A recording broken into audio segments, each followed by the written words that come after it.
Keeley Bumford, aka Dresage. Welcome to the Buy My Merch podcast. Thanks for having me. So amazing to have you at the lovely Mint here in LA. I know, right? Before I was sitting behind just like patting on the snare drum. The skins. I'm so excited to have you. It's really cool how we met actually through another mutual who's been on the podcast, Fiona Gray, but also you are dating Jordan West. Now, I met Jordan when I first moved to LA. She was working for Roland, and we became friends, and I saw her at NAMM and just ended up in that sort of like retail circle in the music industry. And I think it's just so cool you guys are together now. And I wanted to ask, is there or will there be a collab between you two at some point? For sure. We've been doing things I met her because I had her drum for me for shows. Yes. And she's played on, I have a record for Dresage that I'm sort of slowly working on as I have the energy to do so. But she plays on that, and we have written together and done like different sync things together. So, but I know that she really wants to kind of start a project of her own and like work on her own original music. I know, just breaking it here. So, I'll get to produce that, and it'll be really fun. That's amazing. Have you guys started talking about what genre it would be, or what this? Yeah, I think how you would collab. There are some touch points for her. I think she's been so in the like sideman touring thing for a long time as a drummer that she probably needs to kind of rediscover her like writing style now and her like sonic influences. But there are definitely like artists that she'll call out, and I'll be like, we should totally use sort of the palette of that with like the songwriting world of this, or so cool. That's the fun part of production. I might be the biggest fan at this point because I'm just so excited to see whatever comes of that. And she's drummed for you as well, which is really cool. And she's still touring with Grace Potter right now. Yeah. Just so cool. And she plays with she's been playing with Cam and with Brittany Spencer, who was just on the Beyonce record, and Cam wrote 5 songs on the Beyonce record. Just amazing. Like so cool. It's just like a through line of rad women working with rad women. That's so awesome. Yeah. And I was really excited to get to chat with you after, again, having met Jordan, but I was always like, Keeley seems so cool. I'm sure that in the same world, there's going to be a lot of cool stuff to talk about. So got some fun stuff to get into. You ready? The web is so strong with all the friends and the people you know. And it's great. It's cool. It's part of the LA world. And we're talking today about LA as we answer and talk through some of this. I definitely want your LA lens through a lot of it. But I wanted to open by talking about Dresage and sort of finding your own voice as an artist, and just hearing your journey of, I think I like to write songs, I think I like to produce, to having this fully thought out project, Dresage. Yeah. I think that it's been, it's such a journey. It was such a journey for me to be like, I should probably just be a solo artist because I went to Berklee College of Music in Boston. I even there was like, I want to be an artist and a songwriter, but I'm so interested in the sonic sculpting of building worlds and production, but I don't want to get stuck as like an engineer working in a studio, because also back then it felt nothing was like these kind of blurred multi-hyphenate careers like they are now, which I'm so grateful for. Back then it felt very like you're either an engineer, you're a producer, you're an artist, you're a singer, you're an instrumentalist. And it was like, it just felt so, binary in so many ways.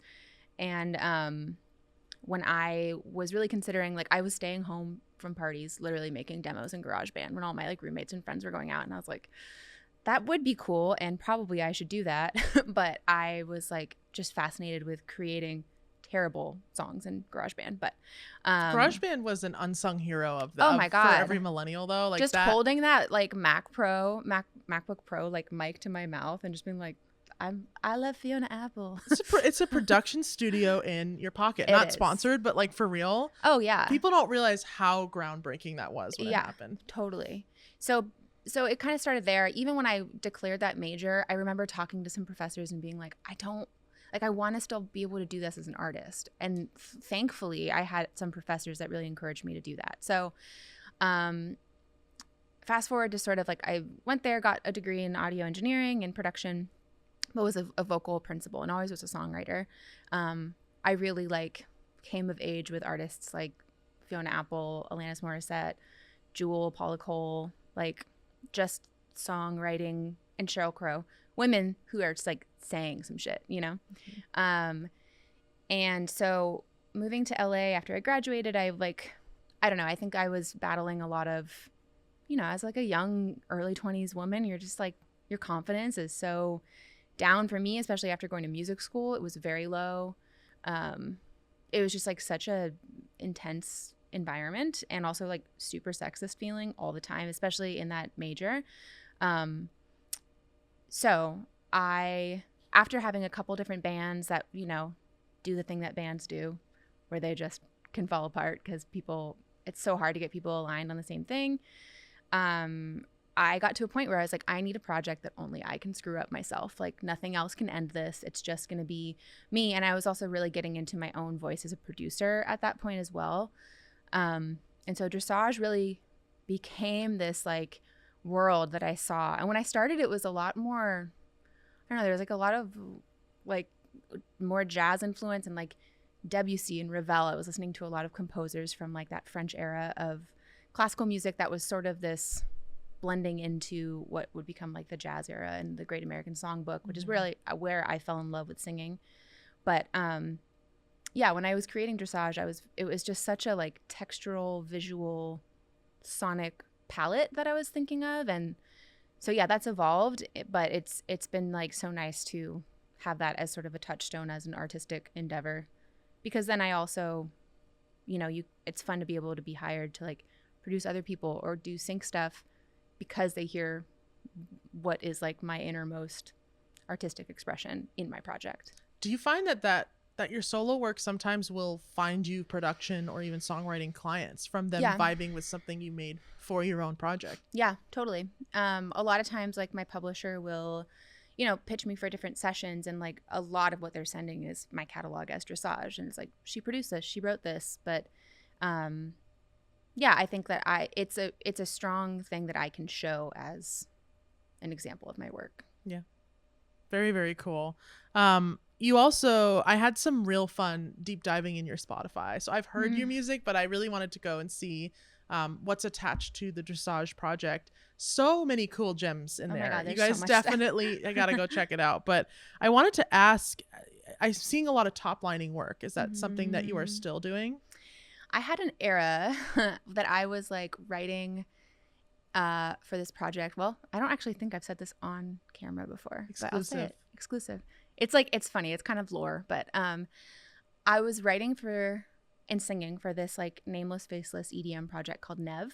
Okay. And so I was kind of working with different songwriters, and there's this like one group of people that were sort of running it, and they control the project. But I was doing all these top lines for DJs, and that project has like millions and millions of streams, like A Song with Millennium, songs with huge artists in that world.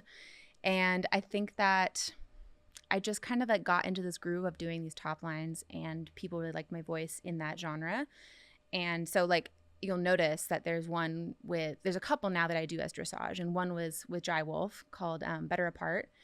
And with that, like I'd written with Sajib before, and like sort of in the Nev world, but then after I'd stopped doing that project, they approached me to help rewrite something on that song and like cut a demo vocal. And I was just like, I'm going to make them fall in love with because they were like, we're going to see if we can get like a big artist to be the feature. And I was like, I'm going to be the feature on this, but cool. I mean, with the voice that you have, I'd be almost insulted to be. But it's like the optics of like, I totally get it. It's like, it's such a marketing thing for people to be able to get bigger feature artists. And, he has like a song with Banks now, so I totally understand. But it was fun to be able to like, yeah, like let's go in and like rewrite this and get it really where you like it. And then I'll cut the vocal, and I want to stay on it. And then I did. Does that ever get, I've always wondered this about top line features. Does it ever get in your head a little bit of if you are almost signing on, and these are paid gigs, you are paid, but kind of being told that you're the demo voice that we're hoping to shop around. Does that ever get in your head? Oh, I've been told that so many times. But no, because it's just like a challenge. I'm like, you're gonna get attached to this vocal because it's gonna be good, and you're not gonna be able to replace it. Sorry. And then it ends up being you. Yeah. Well, as somebody who connects both your approach and also others approach you for production, songwriting, how, I guess, would you what advice would you give other artists who maybe are not in the LA scene, aspire to come here, and they look at your Spotify, for example, and that's sort of the career collection they want to have for themselves? How would you tell them to connect with, again, minded of producers, songwriters? Yeah. I think it's kind of like build your skills. And I don't know, I had a friend, this artist I'm working with recently, that like lived in New York and had a whole career in New York and then moved to LA. And it has been interesting to see her trajectory of how when you already have stuff happening and you move to LA, it can feel like the connecting of the dots can happen a little quicker. But like I spent so many years in LA just doing like absolutely bullshit. So yeah, I don't know. I think it's like really, you don't necessarily need to move here before you like you have honed your skills, because I think that there are cheaper places to build your skills to live. But I do think that I can trace some of my biggest opportunities back to like the first couple years I was in LA. I also went to a school that like really has a solid network of people out here. So that was a big privilege to be able to just say like, oh, I knew this person at Berkeley, or, and it's like, it's really the people for me, it was the people I came up with in that program that are all like now out doing things, and we like are in community. That's, so it wasn't just go to LA, hit up the biggest producer or potential collaborator and hope for the best. It's find people that are at your level and build and like grow and get better and collaborate and like let go of your ego, because you just don't know anything. I came out of school being like, I know everything, but it was because I was so insecure and I was like, really, that was such a front. So yeah, I think I was just talking about this with my friend, Little Monarch, Casey Campbell. Oh, cool. Yeah, she's amazing. So she and I were talking last night, and it's like, it's so fun to know that you don't know things. And like, that's the whole thing about production. It's tinkering, it's experimenting, and it's just getting comfortable with like knowing that you have the skills to probably problem solve things and figure it out, but you don't need to like approach anything like a master. In fact, it's actually usually more creative if you approach it like a student. Keep learning. Yeah. Keep learning no matter what stage you're at. Yeah. And so important. I think like moving to LA and just like trying to reach to the highest things, like you're just probably not ready to be working with people on a high level yet. You really need to learn how to collaborate. That's a big thing. The check your ego at the door mantra, but more so in a way of keep confidence, but be ready to learn if you're going to come here. Yeah. I think a lot of people, I've actually had really great conversations on this podcast about networking and like really having forceful introductions to people where you're sort of thinking you need to say, I'm the next big thing, or I have so much to like. That turns people off so quick. It's crazy. You can smell that. Like there'll be people that interact with me and I am like, I'm in the glorious middle, baby. Like I am not on a level that for me, I don't know. That's my own perspective. But I'm like, I can feel when people are doing the thing at me and I'm just like, bro, like this is not it. Relax. Calm down. I can't do anything for you. I want to ask you about Helicopter. Yeah. Is that something you're cool to talk about? Yeah, totally. I did some sleuthing and saw the early stages of a social account and some really cool sync placements. So just wanted to ask about how it got started and what it is. Yeah. So Brian Rudy is a collaborator I've worked with. He's a composer. He's based out of Chicago. And I have sung on various like pitches and projects for him. I think like probably over the pandemic, he started like asking me to do remote vocals. And that's kind of been a big thing, is how I have my foot in sync is because I came out to LA being a vocalist that could write and produce and record myself. And I've always had a home studio. And when I moved here, literally in like 2010, 2011, it was like I was like the only singer that knew how to do that. And now it's such a vital skill that everyone needs to know. But that's kind of like, I would be hired by composers. So anyways, Brian and I really liked working with each other. And he was like, hey, I have all these clients in Chicago that like really want more access to female producers in the sync space. And like, I love your work. I love what you've done. Like, do you want to start kind of like a little custom house agency? I mean, it's just the two of us being like nerds together. So really, it's really early stages, but it was fun to kind of think about, like the branding and the the like creating a logo and the name and just thinking about like the ethos of what that would be. And yeah, it was just like a cool way to just kind of, sometimes for me, it's nice to not only have to do stuff as Sync, like within the Sync space as Keeley. It's nice to have like a little bit of a company name to it, because I think there's just more power in that sometimes. So yeah. Can relate. Yeah. That's one of the first things when I had any idea of starting my own anything, I have to think of what it's called first. I know. And that's not always the easy part either. But I wanted to ask, just as a side note to that, you have a conversation with a friend, you want to start some sort of a music industry endeavor. Any advice or tips on, did you guys jump into an LLC? What are some of the business things on the back end of having an idea and making sure it's solid? Well, we kind of are just like, let's see. He has his own probably LLC. I have an S corp. So like we kind of we work together and separately, and so we kind of were just like merging ourselves into this. And I think it's like it's kind of in the bit of the early like planning, experimenting stages. And the nice thing is that he and I are both pretty established in our own careers. So like when something actually does fully arise for Helicopter and it makes sense to like do an LLC, we probably will. But I think like the nice thing is that just to start, you kind of don't need to, because it's expensive to do that. And I already like we both already have entities as ourselves. I say give it a year. My advice is always give it a year. Yeah. Do the thing, just track it all, but give it a year. Yeah, for sure. That's just been my experience with LLCs for sure. Well, that's really, really cool. Now, on your Instagram, you've pinned a post about your Better Call Saul placement. Can you talk a little bit about that? Yeah, well, I was going to mention, that's probably like also something, it's funny because on my Spotify, it's like my music I've released, collaborations I've released with other artists, like Sync cover songs that have done really well because of being placed in things like Better Call Saul. It's one of the most variety I've seen in a while on an independent artist's It's confusing. Spotify. It's no, in a cool way. I mean, it was so fun to deep dive. I feel like sometimes I look at it and I'm like, girl, it's all you. Does this make sense?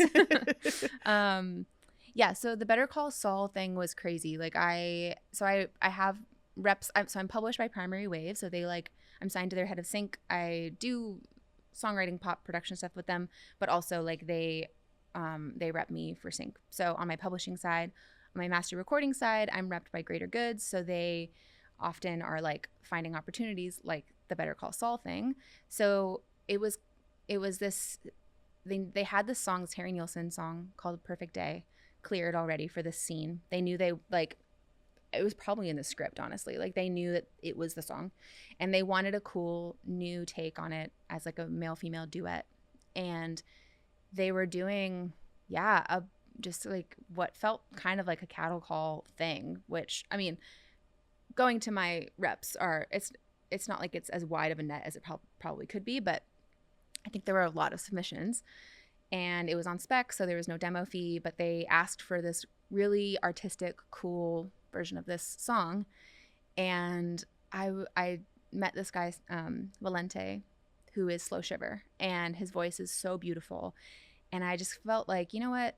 I usually don't go for these things that feel so impossible and competitive, because it can feel like you spend so many hours and then like they don't pick it because of so many reasons. And but I felt like, okay, this is the final season. It's like a 5-minute placement. It's a pretty iconic scene. There's not really any dialogue. So we, like, when we're getting the brief, it's like, we want this, here's all the pacing we need. There's no dialogue, but the way that this song is going to show the scene of like a perfect day, which is anything but a perfect day in the scene, from Saul and his wife's perspective. So yeah, we made a version. I spent a lot of time on it, like made sure it was really good, and submitted it and didn't hear anything by the time like they had said they were deciding on demos or versions by.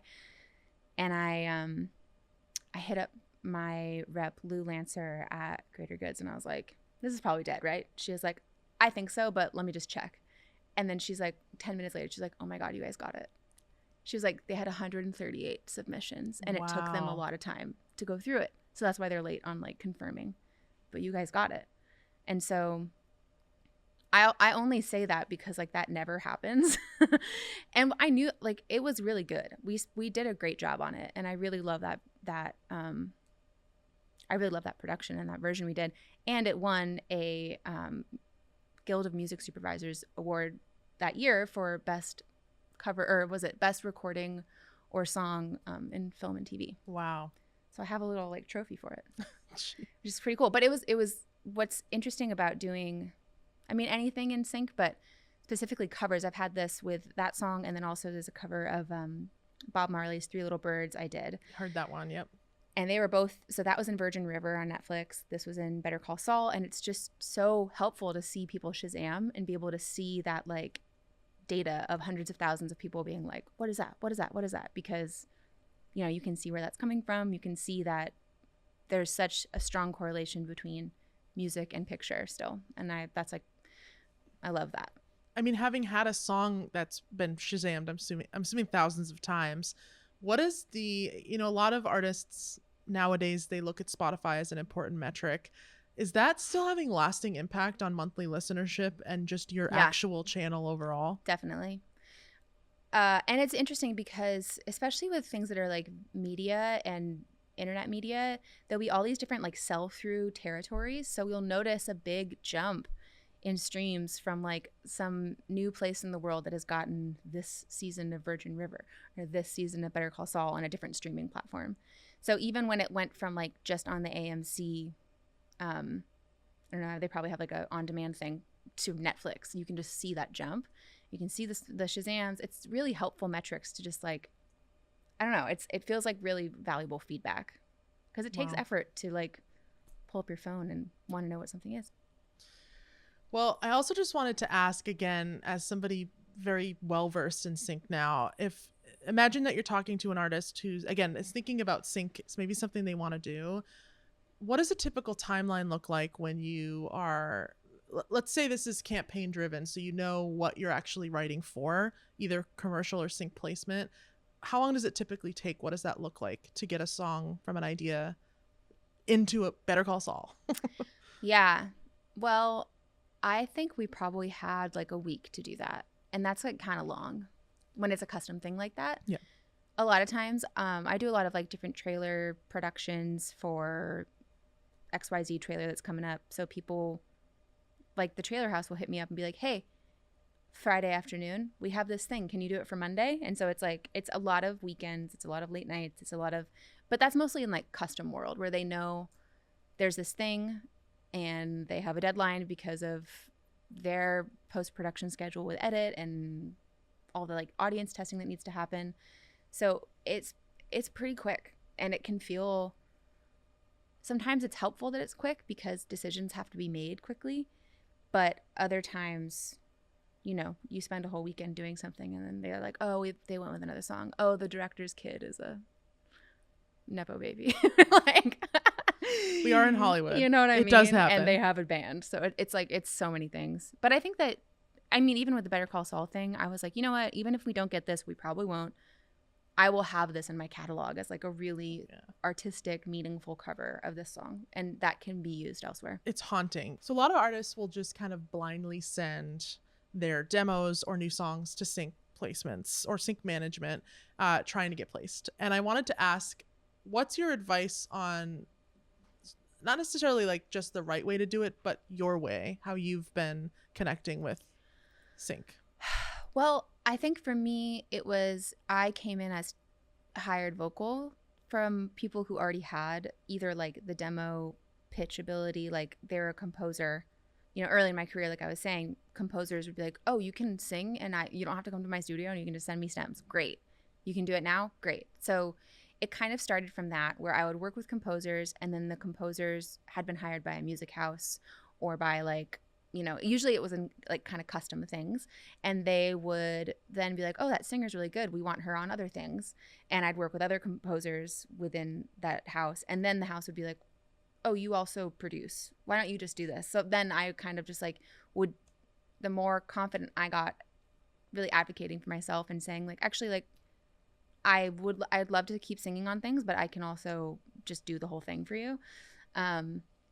So it became like a way of, I met people that way. It wasn't like I was cold emailing, because like no supervisor is going to answer your cold email. I promise you. They're only looking, they get so many emails a day. They're only looking at things from like sources they know and trust.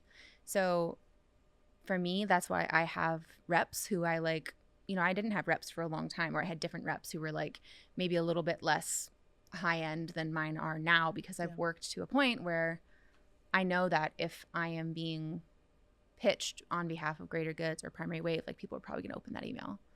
But also there's thousands of emails they get a day. So I think that it's a bit of like learning the craft of writing for sync. There really is, depending on what part you're in. Like ads are different from trailers. Trailers are different from in-episode placements. That's different from a promo. So it's about like understanding the pacing of the writing, but also the production, because you really need to be thinking like a video editor and giving them something to be inspired to cut to. Do you think that an artist in the middle of Kansas who has a great voice and wants to learn, should they be coming here in the mind of sync? Should they be coming here and trying to get a sync manager? Or what if we know that cold emails are a no-go? What's then the path that we would give them? They should probably work with producers and writers who are already in that space and have experience and can get, like, if they can be an artist on a track with somebody who is repped, that's really helpful. But also, you can find, you can definitely submit to, like, I think my thing is like, don't cold email music supervisors. Just don't. They will remember that and they will blacklist you. But I think like finding representation from places that are like boutique agencies and like music houses, trailer houses that want to have a roster of composers they go to, or artists or writers they go to, like that's totally valid to contact them and send them your work. But I also think it's much more organic to maybe work with somebody on their roster first and then get in that way.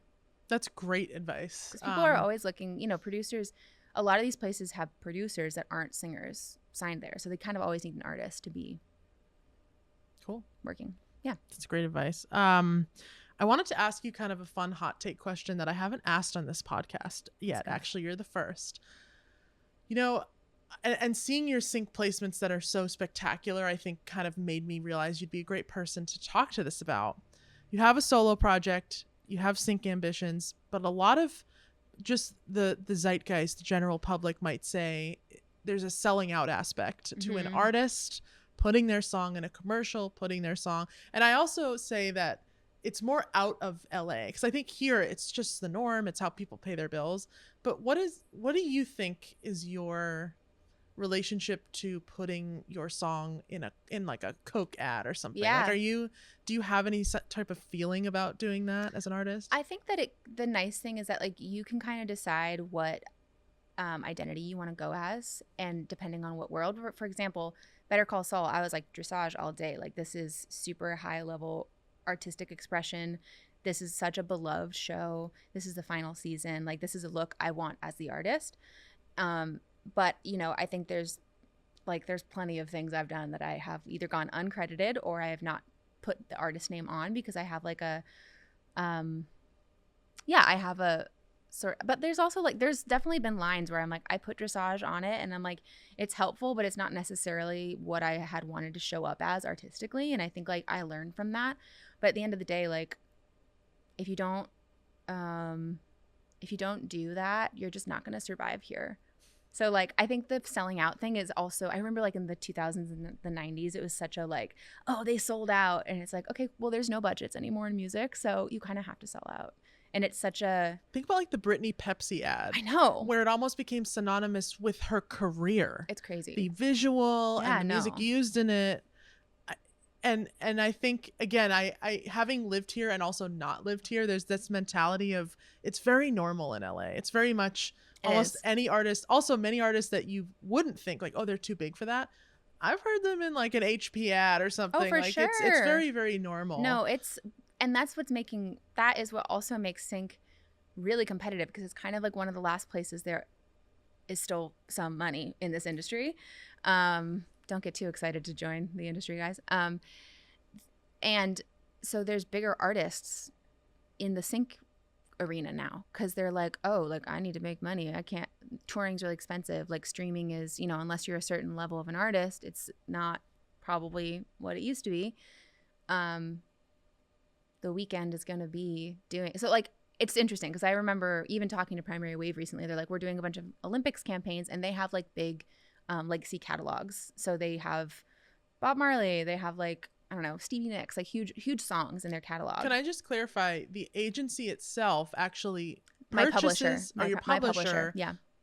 Okay, so your publisher is owning these large catalogs. Yes. They purchase them, which means they can bring in any artist to cover them, or they can get those actual original recordings synced.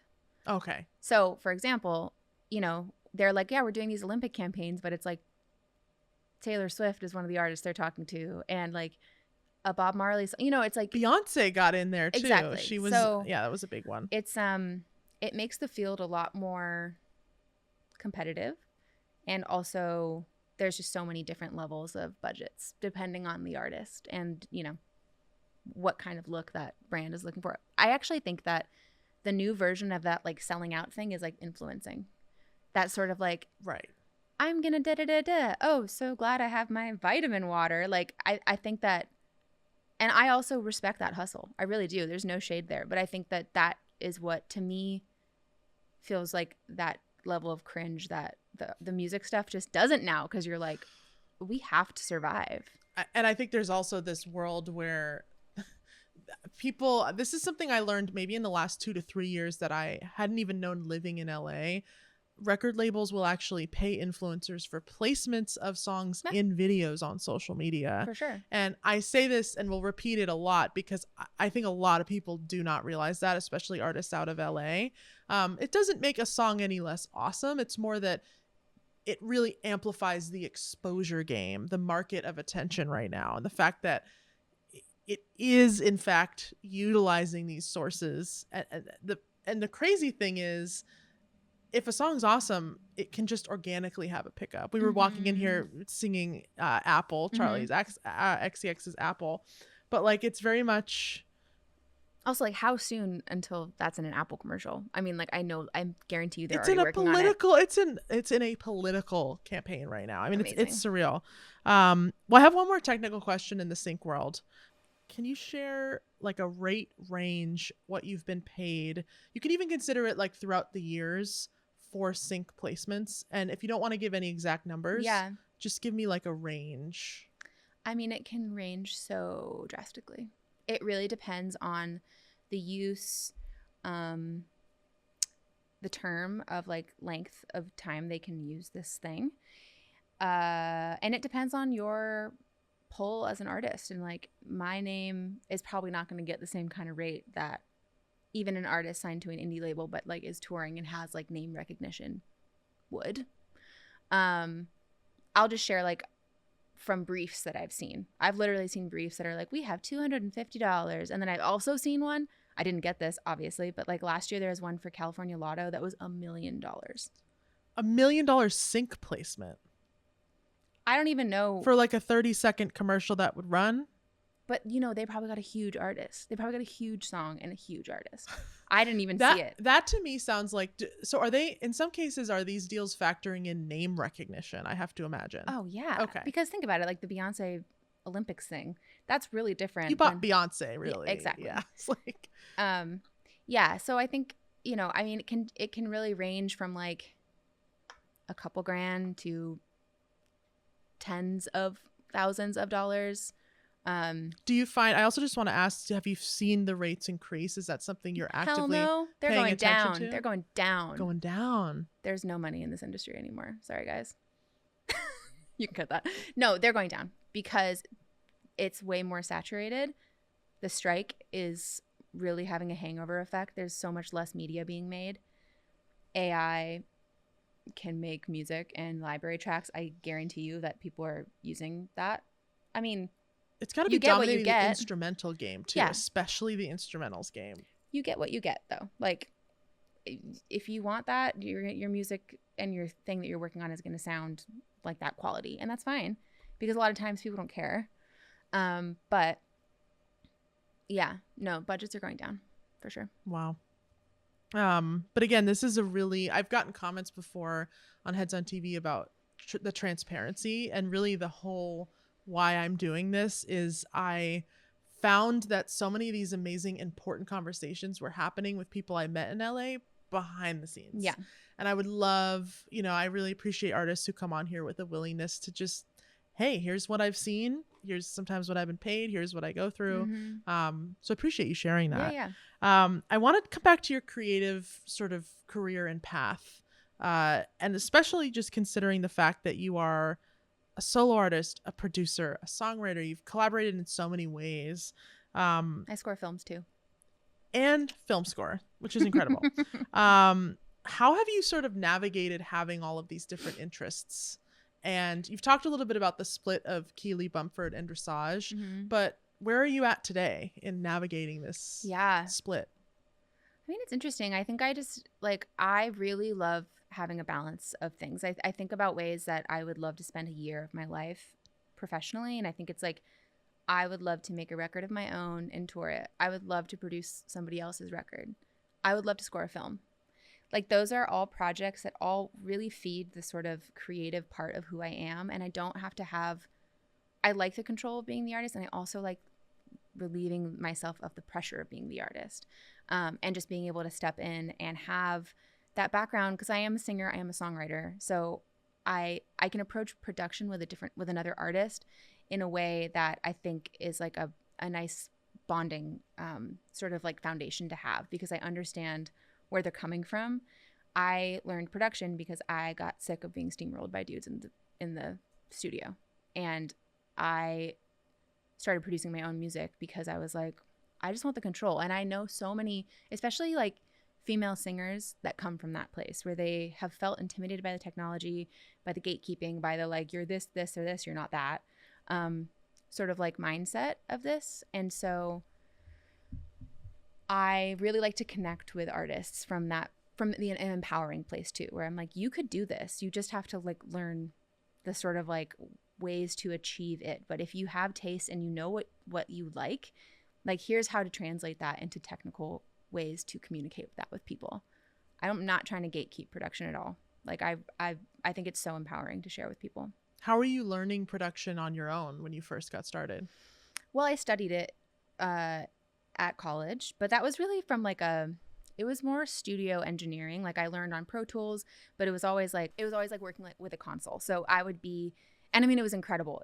I don't know when else I would have had access to a studio with a live room and an SSL board, and like learning the signal flow of that has really actually given me such a leg up, because I really understand engineering in a way that I think a lot of people who have learned self-taught or just like from sort of internet culture of learning on YouTube, they don't actually understand how to get like a healthy mic level, or how to like mic a drum kit, or play with different capturing of space. That's the physical sport of production. Yeah, it's really fun. Production. And I think there's also like, my kind of style has always been this blend of synthetic and organic. So I really love, like, I produce in Ableton now. Like what I did, the sort of self-teaching that I did was translating my skills from Pro Tools to Ableton, and really using that as like an extension of my instrument, because when I'm writing in Ableton, it is like another instrument in the room. It's so creative, and it's so like the way that I manipulate audio and soft synths, like any kind of MIDI digital sounds. It's very creative in a way that Pro Tools didn't allow me to feel. But I forgot what I was saying. No, it was great. I just added an extra aside because there's definitely a lot of material out there for teaching yourself production. Yes. The other thing, I'll just say, like, my own personal experience with that, I've learned that as a decently impatient person that I am, it's something that is a craft that takes a lot of patience. And it's funny, in the journey that I would take to just teach myself how to make demos in GarageBand, I recognized that it wasn't a channel that I felt comfortable with, but I also it didn't make me feel any less empowered. It was actually just, hey, this is probably not Yeah. the arena to put a lot of God, attention in. there's so much power in being like, wow, I actually don't like this. This isn't for me. Yes. And like, there's so much power in being like, but I love this part of it. And then Mhm. just hiring people that know, or collaborating with people but know it. It's like, you need each other, you know? I Yeah. think there's, oh my God, yeah. When I can just let myself acknowledge that not only do I not feel good at something, I actually don't like it, then I'm like, cool, why am I spending my time trying to become that? You know? Right. Well, I want to ask you also about evolution, how important evolution is to you as from the solo artist perspective. Yeah. I think it's important. I mean, I think that every project is like a new opportunity to find a new part of yourself. I'm in this journey now as an artist where like I came out. I didn't even realize this part about myself. And I Yeah. think that making the music that really encapsulates that experience, what it feels like to have this new understanding of myself that also ties back to every way I felt my entire life and not understanding why. It is, I feel excited for the next evolution of Dresage because I feel like I know a clearer audience that I want to aim for, and I also know myself better. And so I have to imagine that sonically and visually, like there's just new things to mine there, and that's exciting. And I don't think energetically I'm quite there yet because I'm still kind of processing everything that the last couple years has been for me. But I don't know. There's something nice about, I used to feel so much rushed hurriedness about my career, about like my artist career, because I was like, oh my God, I'm gonna be too old, and it's like, I don't care. It's gonna be ready when it's ready. You can start over at 25, you can Yeah. start over at 35, you can start over at 55. I Yeah. think that's another thing that I love about having an audience of artists at all stages is you really don't even know until you start the journey where you're going to feel the most like yourself. So Yeah. evolution Yeah. is it's something I always crave and really lean into, but it's really cool to hear how you relate to it. Well, yeah, and I think another evolution I'm really toying with right now is like I for so long have been so headstrong about focusing artist first, and I really burnt out on that. And I want to approach my project without burnout. And I actually, like I was saying, like I love working on other people's projects now because the pressure to promote that shit, that's not on me anymore. And I can just show up as my creative voice in a room and empowering and affirming to somebody, and then I can be like moving on to the next thing. And it doesn't have to like haunt my sleep. Oh yeah. So I really appreciate that evolution for myself as well, where I think I'm just like loosening the grip on a lot of things I've Can't wait had. to see what comes of that, huh? I know. Let's see. It's cool stuff. Cool stuff in the works. Well, Keeley, it's been so much dang fun talking to you. I have just a few more LA-minded questions. Yeah. What would you consider your most controversial music industry opinion right now? You don't need a label. Don't need a label. I mean, that's not really controversial anymore, but We'll lean into it a little bit. I just feel like when I see people signed to labels, I'm like, why? Like, what are they going to add? I mean, aside from funding, which is super real, like valid, but then there's just going to be, I don't know. I just feel like people at labels don't know what they're doing anymore, and it's really apparent. Do you have experience pitching Dresage to labels? I do, and I also was signed with a different project I had to a label, like an indie label, and I did not have a good experience. Okay. Because it was also like it wasn't, I don't know, I think there's a difference between signing to a label. It probably has like some name weight to it. You know, I think it means something if you're signed to certain labels. And I'm more looking at it from like an indie perspective. I think majors, I'm like, I don't know what you guys are doing, but from more of a indie label perspective that like doesn't have a name recognition and like aren't, I don't know. Yeah, that was my experience. I really did not enjoy it. It really like killed the project actually. Yeah. Okay. Project that it's not even an active project anymore. No. To that level. Mm-hmm. Wow. Surely is controversial. Okay, well, my last one's really fun. Let's say that there is somebody from Kansas moving to LA next month. This poor person in Kansas. They're oh my in Kansas. God. They're hiding from them Tornadoes. I just watched. I rewatched the Twister movie, the original one. I loved that. So, honestly, like I was impressed. Wait, my friend did that recently, and they sent a picture to Jordan and I and said, "This is your Helen Hunt, and that movie is your biological child." Oh my God! If you guys had a kid, like the Yes. blending of you two, and I was like, This is such a compliment. Also, like Helen Hunt's outfits are kind of everything in that. I know. And I was like, little... I think she might be like my new inspo. I loved that movie growing up. Wonder why. It was, but yeah, it also terrifies me of anything to do with living in the middle of the U.S. For sure. But anyway, this poor person in their tornado bunker out in Kansas, they're like, I want to be an aspiring artist and I want to move to L.A. How would you tell this person to spend their first month here? Go to shows.